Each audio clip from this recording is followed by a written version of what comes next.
Nesta manhã de 25 de dezembro de 2024, certamente o dia de Natal mais trágico das últimas décadas, ou mesmo séculos, do cristianismo e da humanidade, com o que se passa na Palestina, um genocídio a céu aberto, o que não impediu que a superficialidade da celebração do Natal continuasse a acontecer. Vamos ler um texto bem interessante de Mestre Eckhart, na versão da tradução de Maurice Gandillac, que ainda conheci em Paris, à volta de um colóquio sobre o ácido ficino, e que tem uma capacidade de nos introduzir na grande questão da luta, da opção, da harmonização necessária entre a vida ativa e a vida contemplativa. E neste texto, Eckhart vai valorizar a vida ativa a partir de um texto evangélico, o encontro de Jesus com Marta e Maria. Vamos ver então o que é que ele nos diz. São Lucas escreveu no Evangelho que Nosso Senhor Jesus Cristo entrou numa aldeia onde foi acolhido por uma mulher chamada Marta, que tinha uma irmã chamada Maria, a qual esteve sentada ao pé de Nosso Senhor e escutava-o enquanto ele falava, enquanto que Marta ia e vinha e servia o Senhor. Lucas 10, 38. Três coisas puxavam Marta a permanecer sentada aos pés de Nosso Senhor. A bondade de Deus tinha entrado na sua alma, tinha investido a sua alma. Segundo, era um grande, um inexprimível desejo. 2 pontos, ela desejava sem saber como, e ela queria sem saber o quê. A terceira parte era a doce consolação e o prazer que ela extraía com as eternas palavras que se derramavam através da boca de Cristo. Quanto a Marta, 3 coisas também a puxavam a ir e a vir e a servir o seu querido Cristo. Uma era uma idade venerável e um fundo bem exercido até ao extremo, em razão da qual, pensava ela,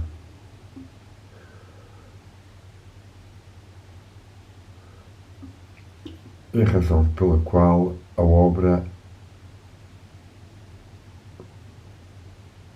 tinha que ser bem realizada. E a tradução não está famosa. A raison de quoi pensait-elle à personne aussi bien qu'elle, l'œuvre n'était bonne à accomplir. Ela era a pessoa certa para cumprir aquelas tarefas de dona de casa. A segunda era um sábio entendimento, capaz de bem dirigir a obra exterior para o mais alto, que produz amor. Eu digo lá que meteu mais alto, entre aspas, fruto. A terceira razão era a grande dignidade do seu querido hóspede. Os mestres dizem que para cada ser humano Deus está pronto a satisfazê-lo segundo a sua necessidade racional, razoável, e segundo a sua parte ou necessidade sensível e na extrema medida do seu desejo. Que Deus nos seja satisfação segundo a racionalidade e que Ele seja-nos também satisfação segundo a sensibilidade. Pode-se ver a diferença no caso destes queridos amigos de Deus. Nós estamos satisfeitos segundo a sensibilidade, isso significa que Deus nos dá consolação, prazer, satisfação. E deste hábito, os queridos amigos de Deus desapegam-se ao nível dos sentidos interiores. Mas satisfação racional ou razoável é a satisfação segundo o Espírito. Eu falo dessa satisfação racional que existe no mais alto cimo da alma e que não é inclinada para qualquer prazer para o baixo, de tal forma que ela não se afoga no prazer, mas permanece solidamente ao de cima dele. Pois se o homem está na satisfação racional, então nem o amor, nem o sofrimento ou a dor da criatura não podem incliná-lo para o mais alto cimo. Eu chamo criatura a tudo o que é objeto de percepção e inferior a Deus. Ora, Marta falou assim: Senhor, diz-lhe para ela me ajudar. Ela não falou disso por ódio, mas ela falou por um humor benéfico que se impunha a ela. Uma espécie de boa vontade de amor, ou uma brincadeira, uma taquina ali de amor. Como isso? Atenção, tomai, guarda, ouvi. Ela via que a satisfação do prazer absorvia toda a alma de Maria. Marta conhecia melhor Maria que Maria Marta, pois ela tinha já vivido longamente e bem, e a vida fornecia-lhe o mais nobre saber. A vida faz reconhecer melhor prazer e a luz que tudo que nesta vida uma pessoa possa alcançar de inferior a Deus. E de uma certa maneira, mais ainda que lhe poderia prestar, ou acordar, ou transmitir a eterna luz. Aqui uma posição valorizadora da nossa vida vivida, a sua existencialidade, ainda que à luz da mais alta racionalidade e aspiração a Deus, sobre a própria contemplação e acolhimento da luz eterna. E diz-nos em seguida Eckhart: a eterna luz, com efeito, faz-nos conhecer a nós mesmos e a Deus, mas não a nós mesmos sem Deus. Ora, quando uma pessoa só conhece a si mesmo, nós observamos melhor o que é igual e é ilegal e desigual. É o que mostra São Paulo e também os mestres pagãos.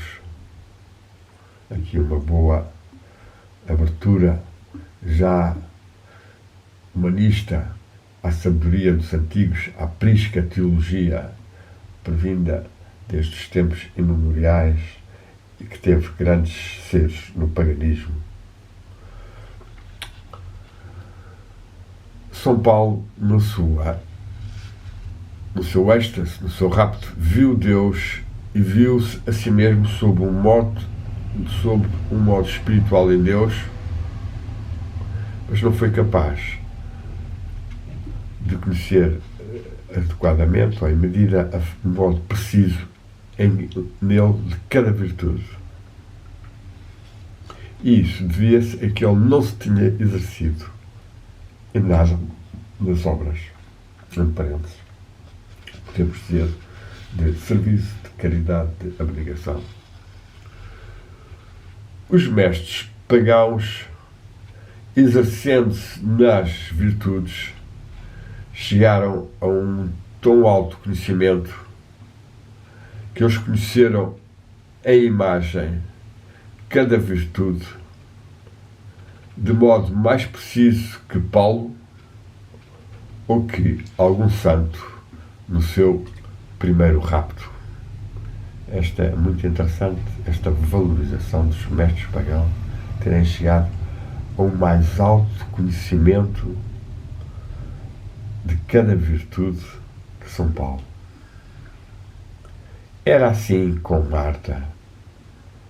É por isso que ela exclamava: Senhor, diz para que ela me venha ajudar, como se ela lhe tivesse dito: a minha irmã imagina que ela pode o que ela quer, desde que esteja sentadinha ao pé de ti na sua consolação. Mas mostra-lhe que se isto fosse verdadeiramente assim, se isto é verdadeiramente assim, e diz-lhe para se levantar e se afastar de ti. É isso, ou é lá também, terno amor, ainda que ela falasse em conhecimento de causa. Maria estava tão cheia do desejo que ela desejava, sem saber como, e o que ela queria, sem saber o quê. Nós suspeitamos que a querida Maria estaria sentada mais por prazer que por racionalidade e utilidade, ou de uma racional utilidade. É por isso que Marta disse assim: Senhor, diz-lhe para ela se levantar, pois ela temia que Maria permanecesse no prazer sem ir mais além. Então o Cristo lhe respondeu e falou assim: Marta, Marta, tu estás preocupada de muitas coisas, uma só é necessária. Maria escolheu a melhor parte, que nunca lhe será retirada. Esta palavra, diz-nos Eckhart,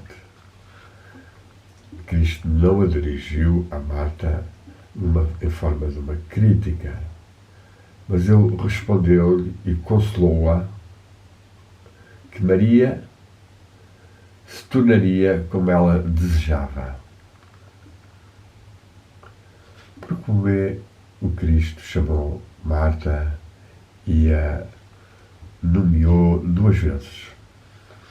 Santo Isidoro, aqui um bispo da Espanha, e que tem uma obra importante, já também de maior humanismo e abrangência com as tradições pré-cristãs, ou seja, pagãs, ou seja, greco-romanas, onde referencia, por exemplo, e desenvolve bem as características das míticas sibilas. Santo Isidoro, Sevilha, diz: é fora de dúvida que Deus, antes do tempo em que ele se tornou homem, ele jamais chamou pelo seu nome nenhum homem que devesse ser perdido. Para aqueles que ele nomeou, a dúvida é permitida. Pelo nomear de Cristo, eu entendo o seu eterno saber, a sua imutável estação eterna antes da criação de toda a criatura no livro vivo, que é Pai, Filho e Espírito Santo. O livro vivo, vírgula, Pai, Filho e Espírito Santo. Entre os homens que foram assim nomeados, e quando Cristo os chamou pelo seu nome, nenhum se perdeu. É o que mostra Moisés, a quem mesmo Deus diz: eu conheci-te pelo teu nome. E Natanael, a quem o querido Cristo declara: eu conheci-te antes que tu estivesses sob a figueira. João 1,50.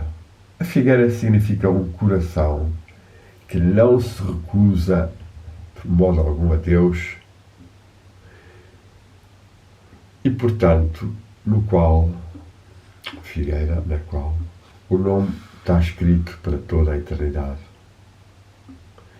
Está assim provado que jamais se perdeu nem será perdido qualquer ser humano. O querido Cristo, pela sua boca humana, tenha chamado a partir da eterna palavra. A eterna palavra, no duplo sentido de ele estar ou ter uma consciência pré-encarnação humana e a eterna palavra do Evangelho. Há aqui uma sugestão de uma prática que alguns místicos orientais praticaram e que certamente cristãos, que é de tentarem ouvir, criar o silêncio e tentar ouvir como é que Deus nos chama, ou mesmo qual é o nome com que Deus nos chama, ou seja, qual o nosso nome na árvore da vida, aqui passada para a árvore da figueira. É claro que as alegorias, as analogias, as hermenêuticas variam conforme a sensibilidade, a cultura e a clarividência e a realização de cada intérprete. E Orígenes foi um dos primeiros complementos de Alexandria mais fortes, mas Eckhart foi também um valioso e podemos referenciar sensivelmente da época Ruysbroeck, um bocadinho posterior, um grande mestre também de uma realização profundíssima, talvez dos maiores de sempre. Ruysbroeck, da Bélgica, dos Países Baixos, como o qual um dos discípulos de Ruysbroeck, Erasmo, teve e que valorizou também bastante na alma de Jean Vitrier, um guardião num convento de mulheres franciscanas e que era um grande sábio, um grande defensor de Orígenes e certamente de Eckhart. Defensor ou afirmador ou sincrónico em vários aspectos. Mas porquê é que ele chamou a Marta 2 vezes? Ele queria significar que tudo o que existe de bem temporal e eterno e que pode possuir a criatura, isso Marta possuía inteiramente.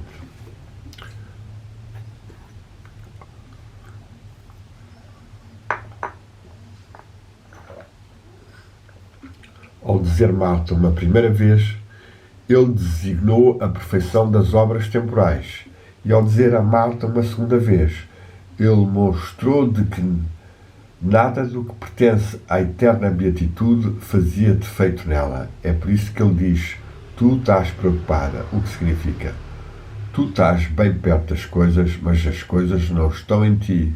Elas estão nas tuas preocupações.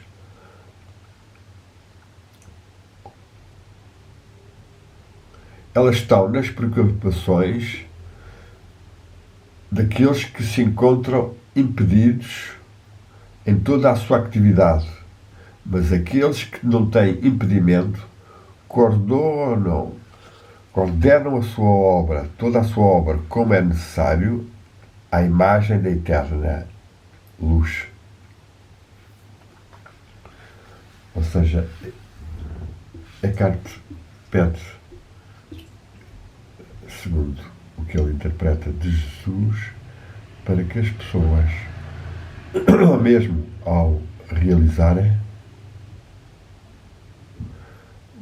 não se deixem apanhar pelas preocupações, pois elas não estão em nós, e que ordene tudo, mantenha sempre a sua alma e a sua mente e a sua consciência sobre a eterna luz, ou seja, de modo a que a obra seja realizada na imagem da eterna luz.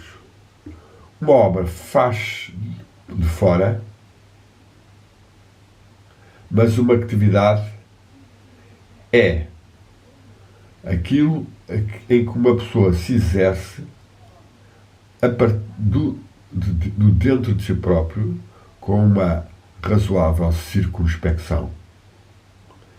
E essas pessoas estão ao perto das coisas e não estão nas coisas. Esta é uma virtude muito realçada pelos yogis também, a vairagya, o desprendimento, o desapego, e é interessante recebermos aqui a lição de Eckhart.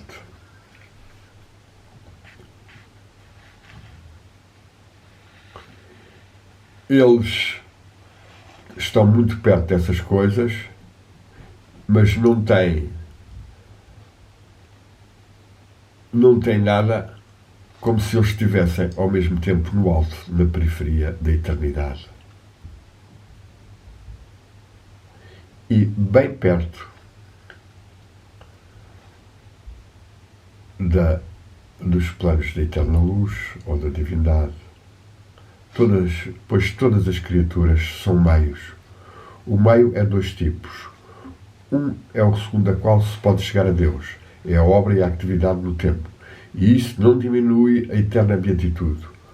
O outro meio é uma pessoa se libertar de si próprio. Se nós fomos colocados no tempo, foi para nos permitir, por uma atividade temporal racional, razoável, tornar-nos mais próximos de Deus e mais semelhantes a Ele. É isso que ele queria dizer São Paulo quando escreveu: libertai o tempo, os dias são maus. Éfesos 5:6. Libertar o tempo é elevar-se sem descanso para Deus com entendimento, não na diferença das imagens, mas numa verdade racional e viva. E que os dias maus significam que o dia reenvia a noite. Pois se não houvesse noite, então não haveria de modo algum e não se poderia falar de dia, pois tudo seria uma única luz. E ao que sonha Paulo, pois muito pequena é a vida luminosa na qual ele extrai e que tem ainda trênuras, que para um sublime espírito e que velam e ensombrecem a eterna beatitude. É isso a qual pensava Jesus quando diz: avançai tanto no tempo, avançai também sempre, desde que possuís a luz. João 12:35. Ou seja, aquele que obra na luz se leva para Deus, livre e vazio de todo o meio. A sua luz é a sua operação e a sua operação é a sua luz. Eis um belíssimo elogio à luz interior e ao que na meditação devemos procurar chegar a receber. E lembro que Frei Luís de Granada, um místico, discípulo de Eckhart, dominicano como ele, e que em Portugal exerceu fortemente um magistério contemplativo, com livros muito importantes como o livro de oração e contemplação, de tal forma elevado no estímulo à contemplação, que foi considerado um pouco quietista e bastante censurado, e ele obrigado a corrigi-lo nas edições seguintes. Mas Granada dizia-nos então que as pessoas meditam ou oram meia hora e não chega. Quando estavam a cavar e a chegar quase ao veio d'água à fonte, param. E se cavassem um pouco mais, receberiam. Isto é um conselho muito importante de Frei Luís de Granada, que esteve também no Penedo do Cabril, o Penedo junto a Pedrógão Grande, em fase da Chese, e que deixou, portanto, uma obra merecedora de nós termos em conta e lembrarmos até nesta frase, para meditarmos mais tempo. É a este nível, ou seja, de ligação à luz, que se encontrava a querida Marta. É por isso que Jesus disse: uma só coisa é necessária, não dois. Mas eu e tu, desde que nós somos investidos da eterna luz, nós não somos que um. Mas este 2-1 é um espírito que arde, que está acima de todas as coisas e sob Deus, na periferia da eternidade. Ele é 2 porque não vê Deus sem mediação. O seu saber e o seu ser, o seu saber e a imagem do seu saber, nunca são jamais um. Pois apenas onde o Espírito vê Deus livre de todas as coisas, o 2 se torna um, o 2 é um, luz e Espírito.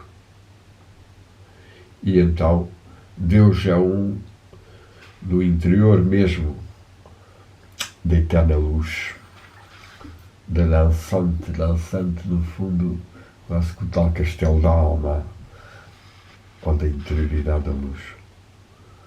Tomai atenção ao que é a periferia na eternidade. A alma, para chegar a Deus, dispõe de 3 vias. A primeira é esta: uma atividade diversa e um amor ardente.